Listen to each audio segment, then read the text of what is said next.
Dan yang kedua, bergerak dengan maksud mendatangi sholat berjamaah. Jadi ketika bergerak kita mendatangi sholat berjamaah, sesungguhnya kita sudah berada di dalam satu sholat. Dan Nabi Hurairah radhiyallahu anhu, Rasulullah sallallahu alaihi wasallam, la idza suwibal shalah fala tatuha wa antum tas'auna wa atuha wa alaikum sakinah. Wa ma adraktum fasallu wa ma fatakum fa'atimu. Wa inna ahadakum idza kana ya'midu ila shalah fa huwa fi shalah. Rawahul Muslim. Jadi Rasulullah SAW sabda, jika telah dikumandangkan iqamah salat, janganlah kalian mendatanginya dengan berlari. Nah, jadi misalkan kita Bapak Ibu, saya baru paham juga isi dari hadis ini. Nah, karena kan ketika saya belum mengkaji hadis ini itu dulu ketika mau sholat tuh sudah terdengar koma, nah lari langsung lari dari luar itu buru-buru lari, wudu buru-buru langsung lari ngejar sak. Nah, tapi justru ketika sudah dikumandangkan iqamah, nah, janganlah datang dengan berlari,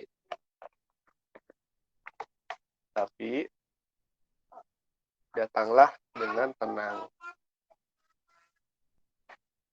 Nah, jadi tenang aja Bapak Ibu, jalan. Nah, jalan. Jadi meskipun kita ya hanya misalkan mendapatkan bagian sholatnya yang misalkan Al-Fatihahnya sudah terlewat, nah, tetap laksanakan sholat tersebut. Nah, bila yang terlewat, berarti nanti disempurnakan misalkan ada rakaat yang terlewat. Sesungguhnya seorang dari kalian jika dia bergerak dengan maksud untuk sholat, maka sesungguhnya dia telah dalam keadaan sholat. Jadi Bapak Ibu ya, Pak Rudi kok ini temanya apa nih sama 99 hari Baitul Lokal kayak enggak nyambung ya? Nah, nyambung Bapak Ibu ya, nyambung. Karena kan dulu sebagaimana bekal di awal, nah, bekal utama untuk ke Baitullah itu bukan bekal uang Bapak Ibu ya, bukan bekal uang, nah, tapi bekalnya ilmu. Nah, insya Allah kita ini sedang membahas ilmu. Nah, orang yang berilmu maka derajatnya lebih ditinggikan. Nah, dengan ilmu ini kita jadi bisa mengetahui seperti apa sih yang awalnya dari gelap menjadi terang.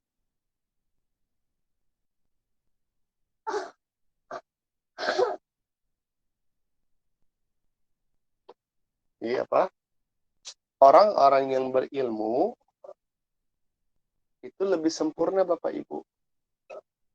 Lebih sempurna dalam mengerjakan sebuah amal ibadah. Nah, jadi kan ada ahli ilmu, ada ahli ibadah. Karena orang berilmu ini sudah sempurna. Karena dia sudah paham rangkaiannya, sudah paham urutannya, tata caranya, prosedurnya seperti apa. Nah, sehingga ketika mengerjakan sebuah amal ibadah, dia menjadi lebih paham karena mengetahui ilmunya.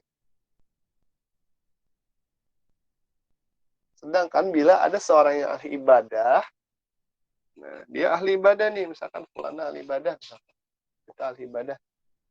Nah, tapi ternyata ahli ibadah ini bisa menjadi bodoh Bapak Ibu.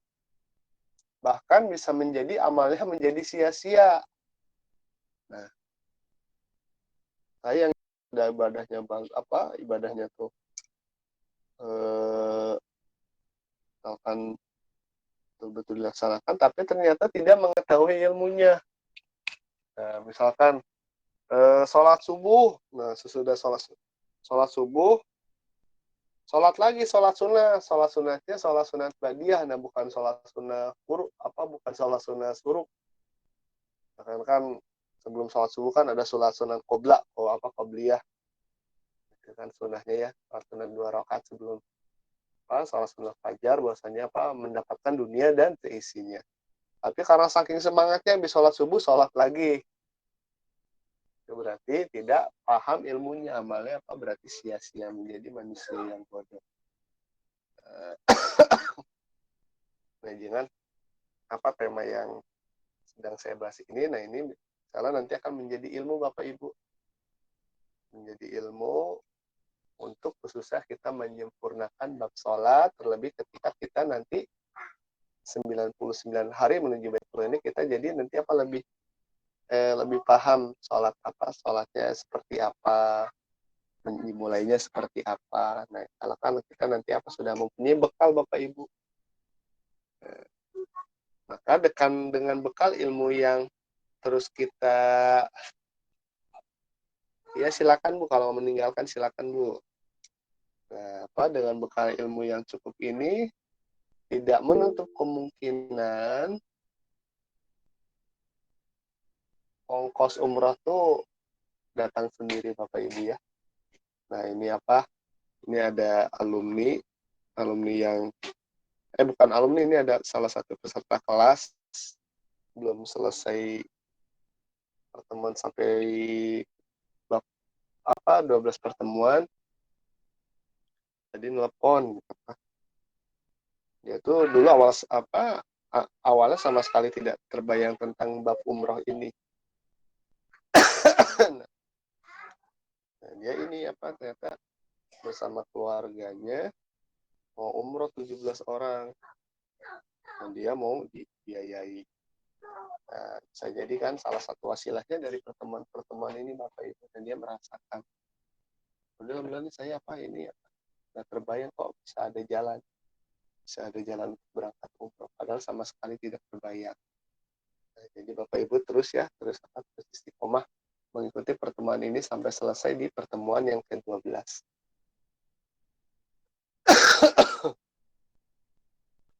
Nah, bergerak dengan mendatangi sholat berjamaah. Nah, ini ada penegasan yang lain juga. Nah, bila iqamah sudah dimulai kan jangan lari terburu-buru ya, jadi datangilah dengan tenang. Yang ketiga, nah dalam sholat ini ada gerakan takbiratul ihram. Ada gerakan takbiratul ihram.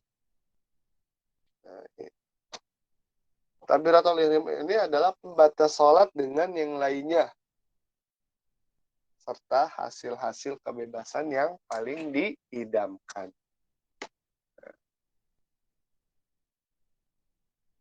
Miftahu sholat tuhuru wa tahrimuhat takbir wa tahliluhas taslim. Hadis riwayat Tirmizi nomor 238 dan Ibnu Majah nomor 206. Syekh Albani mengatakan bahwa hadis ini sahih. Pembuka sholat adalah bersuci. Alhamdulillah. Yang mengharamkan dari perkara di luar sholat adalah ucapan takbir. Jadi yang mengharamkan dari perkara di luar sholat adalah, jadi kan ada pembatas Bapak Ibu ya, ketika kita sudah bertakbir, dia kan sudah membatasi dari perkara yang ada di luar ucapan takbir. Jadi dengan ucapan takbir ini kita sebetulnya sedang menghadap dengan Rabbul Am, dengan pemilik kita. Dan yang menghalalkan kembali adalah ucapan salam.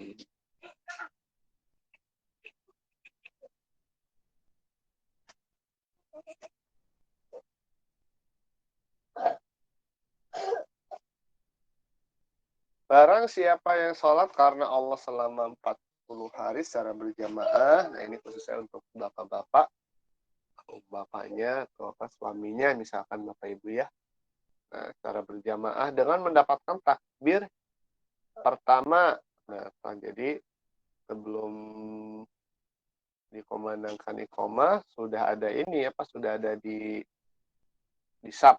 Nah, sudah ada di saf terdepan. Sudah ada di belakang imam. Imam sebelum maju sudah ada apa sudah siap baris. Maka ditulisnya dua kebebasan, yaitu kebebasan dari api neraka dan kebebasan dari sifat kemunafikan. Nah, jadi nanti ini Bapak Ibu akan dijauhkan dari api neraka dan sifat orang-orang yang munafik. Lanjut lagi dalam gerakan sholat ini poin yang keempat, yaitu bacaan iftitah. Wajah wajhiya lilladzi fatara samawati wal ard hanifa wa ma ana minal musyrikin. Akan ada iftitah yang lain yang Allah bait baini wa baina min khotoyaya sama baca bainal masyriq wal maghrib. Nah, juga doa iftitah yang lain. Saya hadapkan wajahku kepada Tuhan yang telah menjadi langit dan bumi dengan lurus. Dan saya tidaklah golongan orang yang musyrik menyekutukan Allah. Sesungguhnya inna sholati wa nusuki wa mahyaya wa mamati lillahi rabbil alamin. La syarika lahu wa bidzalika umirtu ana minal muslimin. Sesungguhnya salatku, ibadahku, hidupku dan matiku adalah untuk Allah Tuhan yang memelihara segenap alam. Tidak ada sekutu baginya, sedemikian itu aku diperintahkan Allah dan aku adalah seorang muslim.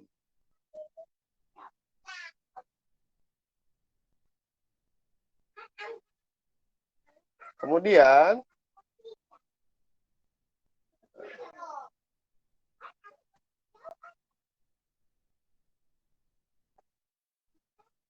yang kelima, dalam bacaan surat Al-Fatihah ada jaminan segala yang diminta kepada Allah. Jadi kita kalau minta Bapak Ibu jangan minta ke ini jangan minta ke orang lain tapi mintanya ke Allah. Allah dulu, Allah lagi, Allah terus. Pasti akan diberikan dan ada pemberian kuasa penuh kepada Allah guna mewujudkan segala target dunia akhirat. Ini dari beberapa riwayat dari Abu Hurairah radhiyallahu anhu. Dari Nabi sallallahu alaihi wasallam, barang siapa yang sholat lalu tidak membaca Ummul Quran. Nah, Ummul Quran itu buka yaitu surat Al-Fatihah. Maka sholatnya kurang. Beliau mengulanginya 3 kali. Jadi barang siapa yang sholat tidak baca, maka sholat maksudnya tidak sempurna. Nah, maka ditanyakan pada Abu Hurairah bahwa kami sholat di belakang imam. Abu Hurairah berkata, bacalah Al-Fatihah untuk diri kalian sendiri. Nah, jadi ini ceritanya bagaimana dengan orang yang ketika sholat berjamaah. Nah,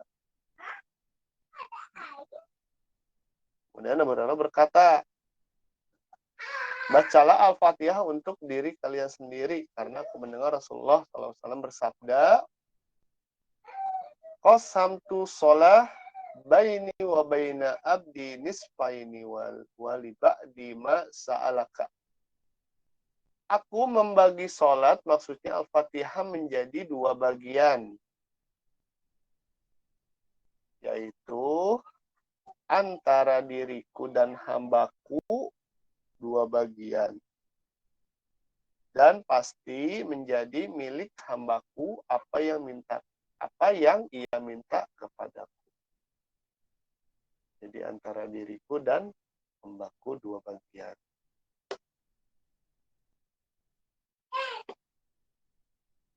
dalam bacaan surat Al-Fatihah ada juga, nah kalau tadi kan yang pertama surat Al-Fatihah ini memberi kuasa kepada Allah agar kita dikabul, diminta apa yang minta kepada Allah.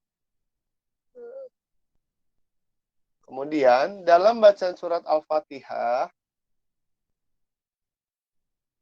ada ucapan kalimat faidza qala abdu alhamdulillahirabbil alamin. Segala puji maka Allah. Maka Allah menjawab, qala Allah Ta'ala hamidani abdi. Allah langsung menjawab, Allah berfirman, hambaku telah memujiku.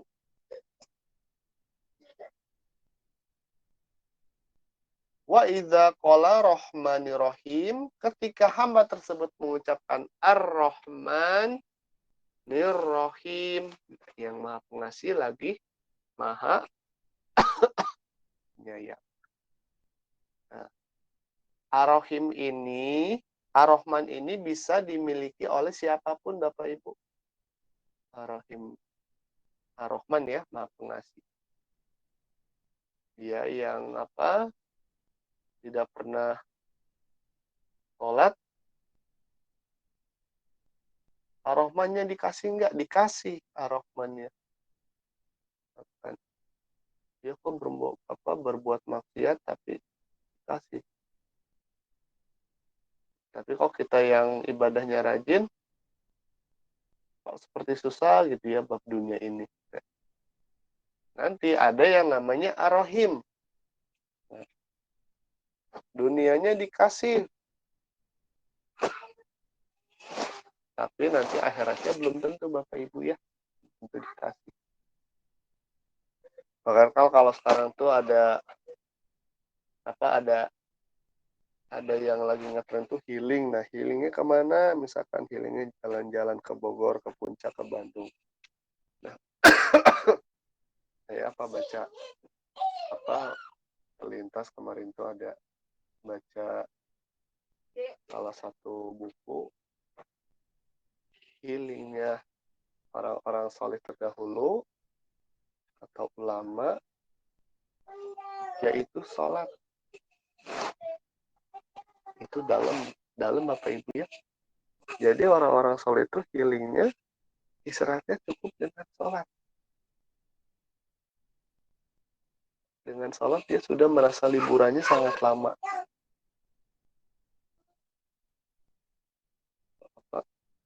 Kebayang gitu ya. Ya dengan sholat pun dia ya sudah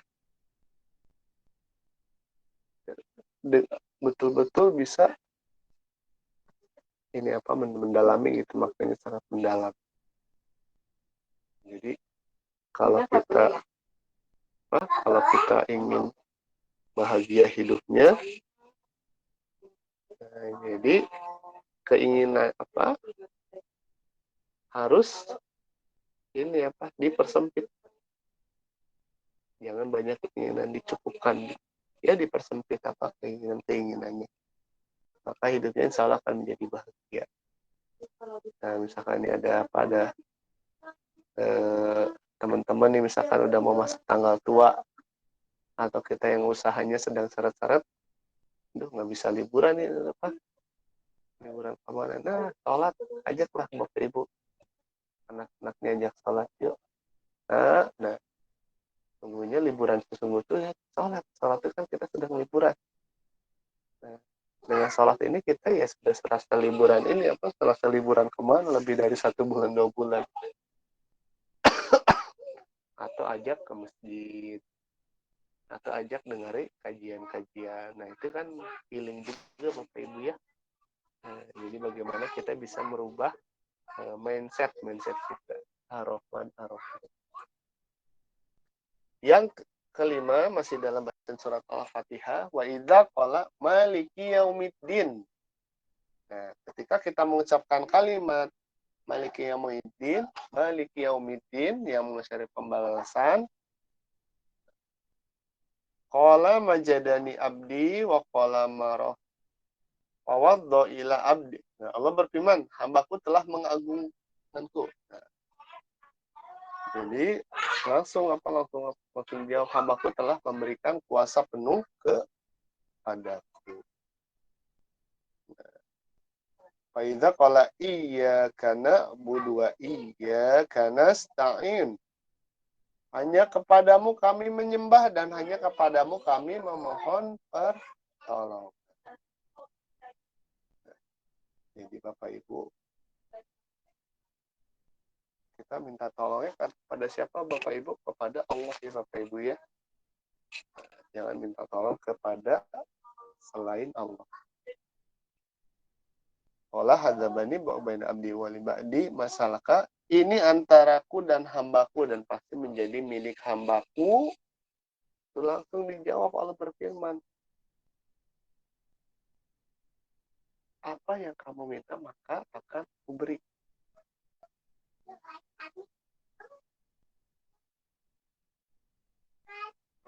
Faiza qala ihdinas siratal mustaqim siratal ladzina an'amta alaihim ghairil maghdubi alaihim waladdallin. Jika yang mengucapkan kalimat ihdinas dan seterusnya, tunjukkanlah pada kami jalan yang lurus, yaitu jalan-jalan orang yang telah engkau beri nikmat. Bukan jalan orang yang kau dimurkai dan bukan orang yang kau sesat. Ini untuk hambaku. Olah hadza li abdi wali abdi masyaallah. Rahul Muslim, hadis Muslim. Ini untuk hambaku. Ini ya Allah berilah kami jalan yang lurus. Dan pasti menjadi milik hambaku apa yang minta kepadaku. Kalau alam bisa Bapak Ibu, nah pertemuan pada malam hari ini sampai 5 poin dulu. Nah, ini masih apa? Masih agak panjang. Nah, nanti salah kita teruskan di pekan yang ke depan. Nah, ketika tanggal 26 nanti kita bertemu kembali. Saja mungkin pertemuan pada malam hari ini kita tutup. Nah, tidak ada tanya jawab. Kalau tanya jawab nanti pekan depan aja bila ada yang mau menambahkan karena sudah masuk pukul 21. Nah, mungkin Bapak Ibu ada yang mau istirahat silakan. Kita tutup dengan bacaan hamdalah. Alhamdulillahirabbil istighfar, astagfirullahaladzim, dan akhir paratul majelis. Subhanakallahumma wa bihamdika asyhadu an la ilaha illa anta astaghfiruka wa atubu ilaik. Assalamualaikum warahmatullahi wabarakatuh.